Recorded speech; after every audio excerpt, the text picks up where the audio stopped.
ஒரு பவுலில் மஞ்சத்தூள் 1/4 ஸ்பூன், 1 ஸ்பூன் அளவுக்கு ரெட் சில்லி பவுடர், 1/2 ஸ்பூன் அளவுக்கு சால்ட்டு, இஞ்சி பூண்டு பேஸ்ட் 1 ஸ்பூன், கொஞ்சமாக தண்ணி.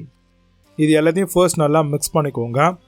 இதில் நம்ம வச்சுருக்கக்கூடிய வஞ்சர மீன் துண்டுகளை ஃபர்ஸ்ட்டு நல்லா பார்த்திங்கன்னா மசாலாவை தடவி விட்டுட்டு ஃப்ரிட்ஜில் ஒரு 1 மணி நேரம் மேரினேஷனுக்காக வச்சிடலாம். இப்போது ஸ்டவ் ஆன் பண்ணி ஒரு பேன் வச்சு அதில் ஆயில் சேர்த்துக்கலாம். இப்போ மேரினேட் ஆகிருக்கக்கூடிய அந்த ஃபிஷ்ஷை எடுத்து நல்லா பார்த்திங்கன்னா ஒரு 80% வரைக்கும் நல்லா போட்டு தவாவில் திருப்பி விட்டு எடுத்துக்கலாம். நல்லா ஃபிஷ்ஷு ஃப்ரை ஆகட்டும். 2 பக்கம் நல்லா ஓரளவுக்கு ப்ரௌன் ஆன உடனே அதை நீங்கள் நல்லா வறுத்துட்டு 2 சைடாக திருப்பி விட்டு 2 பக்கமும் நல்லா வெந்த உடனே அதை வேறு ஒரு பிளேட்டுக்கு ட்ரான்ஸ்ஃபர் பண்ணிக்கோங்க. இப்போ ஸ்டவ் ஆன் பண்ணி பிரியாணி பாத்திரம் ஒன்று வச்சுக்கோங்க. அதில் நீங்கள் ஒரு 1/4 கப் அளவுக்கு ஆயிலை சேர்த்துட்டு இப்போ பார்க்கக்கூடிய மசாலாவை பாஸ் பண்ணி பார்த்துக்கோங்க. இது எல்லாத்தையும் சேர்த்துட்டு நல்லா ஆயிலில் சேர்த்துக்கோங்க. இதில் நம்ம கிட்டத்தட்ட பார்த்திங்கன்னா ஒரு 400 கிராம் அளவுக்கு வெங்காயம் போட்டிருக்கோம். 1/2 கிலோ மீனுக்கு 3 பச்சை மிளகா சேர்த்துருக்கோம். எல்லாத்தையும் நல்லா ப்ரௌன் ஆகிற வரைக்கும் வெங்காயத்தை நல்லா ஃப்ரை பண்ணுங்கள். ஃப்ரை ஆனதும் இஞ்சி பூண்டு பேஸ்ட்டு ஒரு 3 ஸ்பூன் அளவுக்கு நீங்கள் சேர்த்துக்கோங்க. பெரிய ஸ்பூனில் 2மே பார்த்து சேர்த்துக்கோங்க. சேர்த்துட்டு நல்லா ஃபர்ஸ்ட் மிக்ஸ் பண்ணி விடுங்க. இதில் புதினா 1 கைப்பிடியும் 1 கைப்பிடி அளவுக்கு கொத்தமல்லியும் சேர்த்து நல்லா வதக்குங்க. எண்ணெயிலேயே நல்லா வதங்கி வரட்டும். இப்போது நம்ம ஒரு 300 கிராம் அளவுக்கு தக்காளி சேர்த்துருக்கோம். ஃபிஷ் பிரியாணிக்கு தக்காளி கம்மியாக சேர்க்கணும்.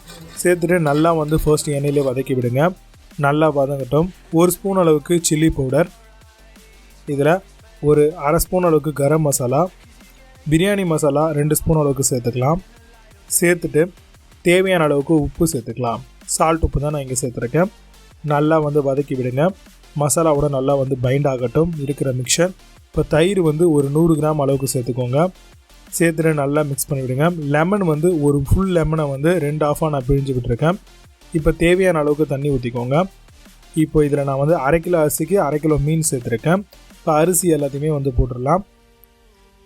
அரிசி நம்ம ஆல்ரெடி ஒரு 1/2 hour ஊற வச்சுருந்தோம். பாஸ்மதி ரைஸ் தான். போட்டு நல்லா ஒரு மிக்ஸ் கொடுத்துட்டு இப்போது நல்லா பார்த்திங்கன்னா கொதி வரட்டும்னு வெயிட் பண்ணுங்கள். கொதி வந்தவுடனே நம்ம ஆல்ரெடி ஃபிஷ் ஃப்ரை பண்ணி வச்சுருக்கோம் இல்லையா, ஒரு 80% அளவுக்கு, 80ன்றது ஒரு 70% அளவுக்கு இருந்தால் போதும். உடையாமல் இருக்கணுன்றது தான் நம்ம பண்ணுறோம். இப்போ அது எல்லாத்தையுமே அழகாக அடிக்கிடலாம். தண்ணி மேலே கொஞ்சமாக கொத்தமல்லி போட்டுட்டு இப்போது ஒரு பிளேட் வச்சு மூடி மேலே ஹாட் வாட்டர் தம்முக்காக போட்டுடலாம். இப்போ நல்லா உங்களுக்கு ரெடியாக இருக்கும்னு நினைக்கிறேன்.